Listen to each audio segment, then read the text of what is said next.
अगर आप जानना चाहते हैं कि स्टॉक मार्केट या क्रिप्टो मार्केट में क्या हलचल चल रही है तो ये एकमात्र वीडियो आपके लिए काफी होगा। अभी तक के सबसे ज्यादा इंपॉर्टेंट एस्पेक्ट्स और उस पे मेरी क्या व्यू है वो आपको जानने मिलेगा इस वीडियो पे। तो मेक श्योर आप लाइक कर दे इस वीडियो को। देखिए, एक तरफ एफआईआईज की नॉन स्टॉप सेलिंग हो रही है और दूसरी तरफ ग्लोबल हेडविंड्स है। एक तरफ आईटी स्टॉक्स अनएक्सपेक्टेडली धमाके पे धमाके दिए जा रहे हैं, अचानक से रॉकेट रैली कर रहे हैं। बट वहीं पर हम जब मार्केट को देख रहे हैं, जो सुबह गैप डाउन खुल रहा है वो अचानक से एक शॉर्ट कवरिंग कैंडल के अंदर पूरी तरीके से नजारे बदलते हुए दिखाती है। बिल्कुल सही सुना आपने, इंट्राडे ट्रेड में अचानक से ऐसी बाइंग आई आज के दिन कि सेंसेक्स ने देखते ही देखते एक सिंगल आवर में, एक घंटे में पूरे 800 पॉइंट्स मतलब 800 पॉइंट्स की राहत दिखा दी। बॉस, इसे कहते हैं असली स्टॉक मार्केट का ट्विस्ट। लेकिन सबसे बड़ा सवाल आज के समय पर भी यही है कि क्या ये एक टेम्पररी रिलीफ रैली है या फिर एक बड़ी तेजी की शुरुआत। हम डिकोड करने की कोशिश करेंगे इस वीडियो में। मार्केट की इस उथल पुथल के बीच में आपको मैं बता दूं कि एक और बहुत बड़ी संस्था है, global research giant Morgan Stanley, अभी भी इंडियन मार्केट्स पे बहुत बड़ा बेट ले रही है। उनका मानना है कि भले ही Indian stock market emerging markets के मुकाबले इस वक्त कुछ ज्यादा अच्छे फेज में नहीं जा रहे, टफ फेज से गुजर रहे हैं, पर एक सॉलिड कमबैक बिल्कुल हो सकता है, ऐसा उनका मानना है। और तो और आप लोगों को बता दूं कि लॉन्ग टर्म मार्केट्स को लेकर वो एक बहुत बड़ा प्रोजेक्शन लेके आ रहे हैं। वो एक प्रोजेक्शन लेके आ रहे हैं और प्रोडिक्ट कर रहे हैं कि निफ्टी मार्च 2027 तक 25,900 के लेवल को टच कर देगी, 25,900 के लेवल को टच कर देगी। लेकिन रुकिए, एज ए रिस्पॉन्सिबल पर्सन मैं आपको शुरुआत में ही बता दूं कि मैं यहां पर कोई आपको स्टॉक रिकमेंडेशन देने नहीं आया हूं। मैं आपके दिमाग के चक्षु खोलने आया हूं। मैं आपको बताने आया हूं किस प्रकार से आप समझ सकते हैं एक अनबायस्ड टेक्निकल और फंडामेंटल के मिश्रण से कि आखिर बाजार में चल क्या रहा है, मात्र ये 15 मिनट डेडिकेट करके। तो मेक श्योर लाइक कीजिए, कमेंट्स में आपकी राय जरूर बताते रहिए और शुरू करते हैं चाय पकोड़े के साथ इस वीडियो को। देखिए, आपको मैं सबसे पहले मैं बता दूं, मार्केट की उस सेक्टर की बात बता दूं जिसके लिए पिछले काफी समय से लोग त्राही त्राही थे, परेशान थे, ठंडा पड़ा था। लेकिन अचानक से उसमें आग लग गई है, बिल्कुल जैसे मिक्का भाई बोलते हैं ना, सावन में लग गई आग में दिल मेरा आऊं आऊं आऊं, वैसा वाला। हम बात कर रहे हैं आईटी सेक्टर की। मार्केट में अचानक से एक बड़ा रिवर्सल आते हुए दिखा है। सेंसेक्स 383 पॉइंट्स जंप करके बंद हुआ है और वहीं पर आईटी स्टॉक्स, ड्रम रोल कीजिए, आईटी स्टॉक्स ने आज पूरी तरीके से निफ्टी को संभाला, 23,450 के क्रिटिकल साइकोलॉजिकल लेवल के ऊपर निकाला। अगर किसी एक सेक्टर का हाथ तो उसमें आईटी सेक्टर है। अगर स्पेसिफिक जायंट्स की बात करूं तो टीसीएस के शेयर्स में 7% की भारी तेजी देखने को मिली और इन्फोसिस का शेयर प्राइस भी एक ही ट्रेडिंग सेशन में 5% तक जंप करता हुआ दिखा। इनफैक्ट सिर्फ 3 दिनों में, लास्ट 3 दिनों में निफ्टी आईटी इंडेक्स लगभग नीचे से 8% जंप कर गया है और इन्फोसिस के स्टॉक ने इन्वेस्टर्स को अब तक 10% तक की रैली दिखा दी है। क्यों? क्योंकि यूएस और यूरोपियन मार्केट से डिमांड स्लोडाउन की चिंता अब हल्की फुल्की कम होती आई है। लेकिन आप लोगों के दिमाग में यह सवाल होगा कि अचानक से ऐसा क्या हुआ? What changed overnight? इसका जवाब छुपा है एक मैजिकल वर्ड में और उसका नाम है एआई। जी हां, आर्टिफिशियल इंटेलिजेंस। ग्लोबल मार्केट्स में एआई का एक जबरदस्त स्ट्रक्चरल रिवाइवल चल रहा है। सिलिकॉन वैली में एंथ्रोपिक जैसे एआई जायंट अपना आईपीओ लाने की तैयारी कर रहे हैं, जहां इसका $965 बिलियन का वैल्यूएशन एक बड़ा मार्केट टेस्ट होने वाला है। वहीं दूसरी तरफ ताइवान और साउथ कोरिया अपनी सेमीकंडक्टर और एआई प्रॉवेस की वजह से ग्लोबल मार्केट कैप टेबल में काफी डोमिनेट कर रहे हैं और उन्होंने मार्केट कैपिटलाइजेशन के मामले में इंडिया को थोड़ा पीछे पुश कर दिया है। इस मामले में हम डिनाई नहीं कर सकते, आप और मैं भी इस चीज को एक्सेप्ट करते हैं। लेकिन इसी एआई वेव का फायदा अब हमारे आईटी जायंट्स को भी मिल रहा है। क्यों? क्योंकि ताइवान की leading tech hardware company MSI अब इंडिया से लैपटॉप एक्सपोर्ट्स बढ़ाने वाली है और एआई सर्वर्स के एंटरप्राइज सॉल्यूशंस पर फोकस करने के बाद बड़ा प्लान बना चुकी है। तो कहीं ना कहीं ग्लोबल सेंटिमेंट से भी जो हमारे तरफ कुछ पॉइंटर्स आ रहे हैं वो पॉजिटिव होते हुए दिखे। लेकिन दोस्तों चार्ट्स पर इतनी बड़ी तेजी देखकर फोमो में मत आ जाना। अगर आप ट्रेड करने का सोच रहे हैं तो एक्सपर्ट टेक्निकल एनालिस्ट ये कहते हैं कि मेजर आईटी स्टॉक्स में स्टॉप लॉसेस का बहुत स्ट्रिक्ट ध्यान रखना पड़ेगा। निफ्टी 50 की रिकवरी में अभी भी थोड़ा सा कन्विक्शन लैग कर रहा है, ऐसे बड़े बड़े एक्सपर्ट्स कह रहे हैं। जब तक निफ्टी 23,200 का स्ट्रॉन्ग सपोर्ट हेल्ड करके रखता है तब तक बुल सेफ है। पर अगर ये ब्रेकडाउन हुआ तो बियर्स मार्केट को बहुत ज्यादा नीचे ड्रैग कर सकते हैं, ऐसा मानना है बड़े बड़े एक्सपर्ट्स का। बैंक निफ्टी के लिए भी 53,400 याद रखिए, लिख के रख लीजिए, मार्क करके रख लीजिए अपने चार्ट्स पे। 53,400 का लेवल इस वक्त बहुत ज्यादा क्रिटिकल रेजिस्टेंस बना हुआ है और इसलिए प्रॉपर रिस्क मैनेजमेंट के बिना कोई भी ब्लाइंड पोजीशन मत बनाइए। आगे बात करने से पहले जो टेंशन वाली बातें मैं बताऊंगा उससे पहले अब हम स्क्रीन पे चल के क्रिप्टो मार्केट में क्या चल रहा है वो भी समझने की कोशिश करते हैं। अब हम समझने की कोशिश करेंगे कि क्रिप्टो मार्केट क्या कह रहा है और उसके बाद वापस हम आएंगे कि हमारे इक्विटी मार्केट में प्रॉब्लम्स क्या दिख रही हैं। तो देखिए क्रिप्टो मार्केट की अगर हम बात करें तो एक 75,000 का क्रूशियल लेवल बिटकॉइन तोड़ चुका हुआ है और आने वाले समय में आई एम एक्सपेक्टिंग कि बिटकॉइन स्विंग टारगेट के हिसाब से अगर 60,000 तक भी आ जाएगा सो डोंट बी सरप्राइज।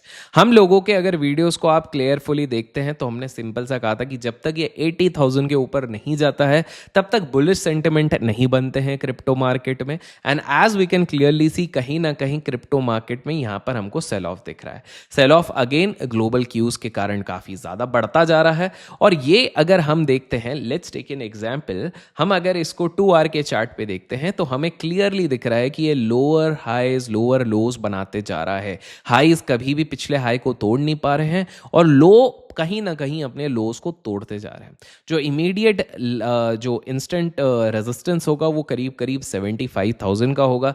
ये वाला लेवल दैट इज 80,000 और 79,000 का लेवल जैसे ही टूटा, हमने अपने जो प्राइवेट ग्रुप है जिसमें कि हम क्रिप्टो के सारे लेवल्स, किस तरह से ट्रेड चल रहा है, सारी चीज़ें वहाँ पे शेयर करते हैं, वहाँ पर ये ऑलरेडी अपडेट किया हुआ था। अगर आप उस ग्रुप का हिस्सा बनना चाहते हैं तो डिस्क्रिप्शन में दिए गए लिंक से आपको सबसे पहले तो साइन अप करना है, उसके बाद उसके नीचे दिए गए फॉर्म को फिल करना है। जैसे ही हमारे पास अपडेट आ जाता है कि आपने हमारे अंदर अकाउंट खोला हुआ है, आपको इस ग्रुप का हिस्सा बनने मिलता है फ्री ऑफ कॉस्ट, जहां पर कि आपकी प्रॉपर टेक्निकल एनालिसिस की लर्निंग होती है। लेकिन उसके लिए आपको डिस्क्रिप्शन में दिए गए लिंक से ही अकाउंट खोलना रहता है। रही बात अगर मैं इथीरियम की बात करूं तो इथीरियम पर भी अगर हम मोटा मोटी देखते हैं तो इथीरियम पे भी एक जो कोर सपोर्ट था 2234 का, उसको तोड़ने के बाद ये नीचे जाने की कोशिश कर रहा है। हाल फिलहाल में कोई बहुत मेजर सपोर्ट नहीं बन रहा। हाँ, चाहे तो हम ये कह सकते हैं कि एक बार 2000 के लेवल को वापस अगर इस मार्केट में रिक्लेम कर दिया गया तो कहीं ना कहीं ये मार्केट के लिए एक पॉजिटिव सेंटिमेंट बनेगा, बट जब तक ये चीज नहीं करता तब तक ये इसके लिए नेगेटिव रहेगा। तो मेरे अगर आप मानेंगे तो मैं कहूंगा कि अभी बाइंग जोन पे आपको थोड़ा संभल के रहना पड़ेगा।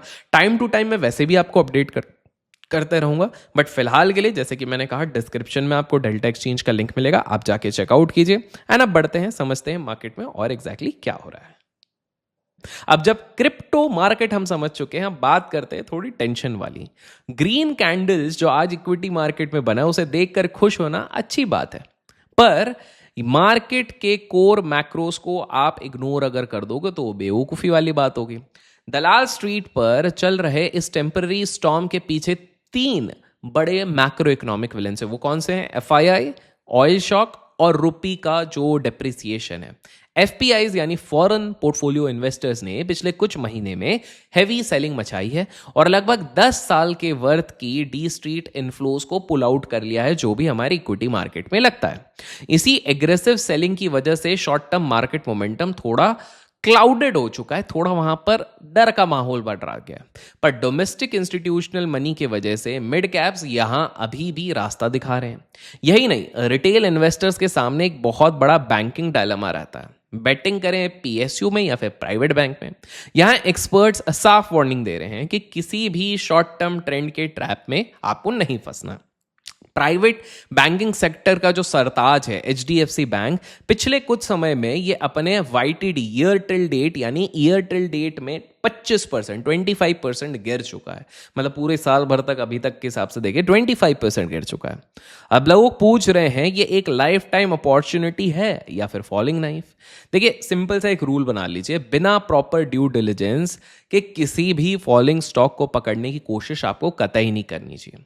जब तक किसी बैंक का net interest margin NIM stabilise नहीं होता है और एसेट क्वालिटी क्लियर नहीं होती है, तब तक कृपया करके ब्लाइंडली किसी भी बैंक में इन्वेस्ट मत कीजिए, क्योंकि वो डेंजरस हो सकता है। अगर आपको करना भी है, या तो आप सेबी रजिस्टर्ड किसी इन्वेस्टमेंट एडवाइजर जो पढ़ा लिखा है, जिसको सही में नॉलेज है, उससे आप ज्ञान ले लीजिए, या तो अभिषेक भाई के चैनल को सब्सक्राइब कर दीजिए, टाइमली आपको तो अपडेट कर ही देते हैं। अब थोड़ा ना कॉर्पोरेट कॉरिडोर्स को भी देखने की कोशिश करते हैं और देखते हैं कौन से बड़े बिजनेस हाउसेस इस वक्त सबसे ज्यादा सुर्खियों में रहे हैं। आप लोगों के फेवरेट अडानी ग्रुप, जी हाँ, प्राइवेटाइजेशन के 5 साल बीत जाने के बाद भी अडानी ग्रुप और AERA यानी एयरपोर्ट इकोनॉमिक रेगुलेटरी अथॉरिटी के बीच एक बड़ा टैरिफ बैटल चल रहा है। ये पूरा मामला 6 मेजर एयरपोर्ट्स के लिए चल रहा है। वो कौन से एयरपोर्ट्स हैं? अहमदाबाद, गुवाहाटी, लखनऊ, जयपुर और मंगलुरु के ऑपरेशंस और पैसेंजर और एयरलाइन चार्जेस को लेकर कहीं ना कहीं ये मामला फंसा हुआ है, जिसका फाइनल आउटकम इनके इंफ्रास्ट्रक्चर रेवेन्यू पर बहुत बड़ा इंपैक्ट डालेगा। तो ये एक ग्रुप है जो सुर्खियों में रहेगा। इसके अलावा वेदांता ग्रुप, जी हाँ, वेदांता ग्रुप के शेयर्स में हाल ही में शार्प डिक्लाइन देखने को मिला, जब मीडिया रिपोर्ट्स के जरिए पता चला कि ग्रुप पर ED मतलब एनफोर्समेंट डायरेक्टरेट की सर्चेस चल रही है। एनालिस्ट का मानना यह है कि वेदांता ग्रुप पे चल रही है जो रेड चल रही है, ये ED रेड चल रही है, ये रॉयल्टी पेमेंट्स की जांच, उनकी डेट सर्विसिंग एबिलिटी और फ्यूचर कैश फ्लोज के लिए एक बहुत बड़ा झटका भी हो सकता है और बहुत ज़्यादा क्रूशियल होने वाला है। तो कहीं ना कहीं इस एरिया पे, इस पर्टिकुलर सेक्टर पे भी ध्यान देना पड़ेगा। इसी के साथ ट्रस्ट का दूसरा नाम जिसको हम टाटा कहते हैं, टाटा डिजिटल ग्रुप। तो टाटा ग्रुप की तरफ से एक बहुत बड़ा फाइनेंशियल न्यूज़ है। उनकी लेटेस्ट बोर्ड मीटिंग में टाटा डिजिटल बिजनेसेस को स्केल करने के लिए पूरे 7,000 करोड़ का मैसिव फंड इन्फ्यूजन का प्रपोजल रखा गया है। देखिए, मैं आपको पूरे दिन भर में इतनी सारी चीजें चलती हैं, मैं सब नहीं, बट जो चीजें आपके पोर्टफोलियो को बैलेंस आउट कर सकती है, उस पर इंपैक्ट कर सकती है, मैं केवल उन्हीं की बात करूंगा। भले ही मार्केट डायनेमिक्स की वजह से हम अगर टाटा की बात करें तो उनकी इंटरनल रिटेल ई-कॉमर्स वैल्यूएशन में थोड़ा मार्कडाउन देखने को मिला है, पर ग्रुप का कैपिटल कमिटमेंट पूरा है। और इसी बीच एक बहुत इंपॉर्टेंट कॉर्पोरेट गवर्नेंस अपडेट भी है जो हर शेयर होल्डर को पता होना चाहिए। सेबी ने LODR रेगुलेशंस के तहत एक नया इनफॉर्मल गाइडेंस जारी किया।